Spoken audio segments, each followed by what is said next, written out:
जैसे घटना जो अंजाम दिया गया गलत ढंग से दिया गया। इस तरह का घटना का अंजाम नहीं देना चाहिए ताकि दोबारा ऐसा कोई करना कड़ी सके। सजा मिले और एकदम उसको कड़ी से कड़ी सजा होना चाहिए। उसको फांसी की सजा होनी चाहिए।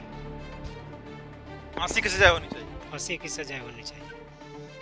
ताकि दोबारा ऐसा कोई कर ना सके डर। हम लोग अभी नीलम देवी के गांव में आ चुके हैं जहां पर कि एक घटना घटी है, उसी गांव में है। वहां के बहुत सारे ग्रामीण लोग हैं। इनके दरवाजे के सामने प्रशासन के द्वारा एनी टाइम जो है सो 24 घंटा सुरक्षा के लिए एक प्रशासन टीम, एक पुलिस टीम की भी व्यवस्था कर दी गई है। लेकिन इसके बावजूद भी इस गांव के लोग जो है सो डरे हुए हैं, सहमे हुए हैं। हम लोग कुछ गांव के लोगों से बात करते हैं कि उन लोग का क्या कहना है। क्या लगता है कि जब से ये घटना हुई है तब से पूरे गांव का लोग कोई भी जल्दी मीडिया के सामने या वीडियो बनाने नहीं के माने वीडियो के सामने नहीं आना चाहता, इसके पीछे क्या रीजन है? देखिए, रीजन तो कुछ नहीं है। जैसे घटना जो अंजाम दिया गया गलत ढंग से दिया गया। इस तरह का घटना का अंजाम नहीं देना चाहिए।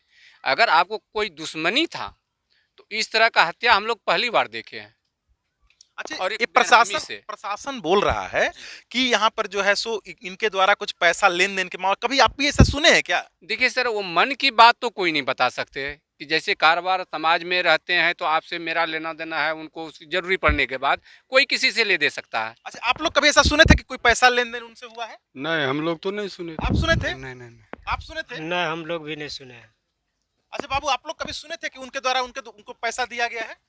नहीं नहीं हैं? नहीं सुने। एक सारे लोग बोल रहे हैं कि हमने ऐसा नहीं सुना था कि उनके द्वारा कोई पैसा लेने। अच्छा, इसके बावजूद भी इस प्रकार के घटना को अंजाम दिया गया, आप लोग इसको किस नजरिए से देखते हैं? देखिए सर, बहुत गलत ढंग से अंजाम दिया गया है। अगर किसी के माँ बहन के साथ ऐसा होगा तो ये तो बहुत गलत ढंग से, जबकि आज तक ऐसा घटना हुआ ही नहीं था। अच्छा, ये सुनने में आ रहा है कि जब आपके गांव के लोग जो है जब उस रास्ते से निकलता है, क्योंकि रास्ता निकलने का एक वही रास्ता है जो कि पूरे उन लोग के गांव पीपरपैती जो गांव है, पीरपैती, उस गांव से होते हुए निकलता है। और इधर का 7 पंचायत शायद है जो कि उसी रास्ते से निकल करके पीरपैती बाजार को जाता है। तो एक चीज बताइए कि उसमें जाते समय कभी कुछ ऐसा अभद्र व्यवहार उन लोग के द्वारा कभी ऐसा किया जाता है क्या? जी नहीं, आज तक तो ऐसा जिस ढंग से घटना हुआ है उस तरह का अंजाम आज तक कभी नहीं हुआ था। मतलब कुछ लोग बोल रहा है कि जाते समय कुछ लड़कियों को छेड़ दिया जाता है, ऐसा कर दिया। अभी कभी कुछ ऐसा हुआ है? नहीं, ऐसा तो नहीं हुआ है। ऐसे सर देखिए कि अगर जैसे मान के चलिए प्रेम प्रसंग की तो बात अलग है, लेकिन ये अप्रिय घटना में ऐसा कोई अंजाम नहीं दिया गया आज तक। ये पहला घटना है। अच्छा, आप लोग क्या अभी मांग क्या कर रहे हैं प्रशासन से? क्या चाहते हैं कि अपराधी को कड़ी से कड़ी सजा मिले ताकि क्या चाह रहे हैं? दोबारा ऐसा कोई करना कड़ी सके। सजा मिले और एकदम उसको कड़ी से कड़ी सजा होना चाहिए। उसको फांसी की सजा होनी चाहिए। फांसी की सजा होनी चाहिए। फांसी की सजा होनी चाहिए।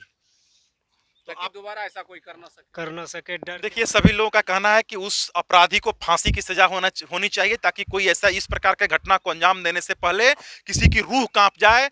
एक औरत को 10 टुकड़ों में काट दिया गया, उसके ऐसे ऐसे पार्ट को काटा गया जिस पार्ट को कि हम लोग बता भी नहीं सकते हैं। पैर काट दिया गया, कान काट दिया गया, सिर पे धारदार हथियार से जो है सो हमला किया गया और स्तन काट दिया गया। ये कहां तक ये जायजन है, आप इस वीडियो में कमेंट करके बताएंगे। और आप बने रहिए मेरे साथ। राकेश दुबे, न्यूज़ 17 पटना।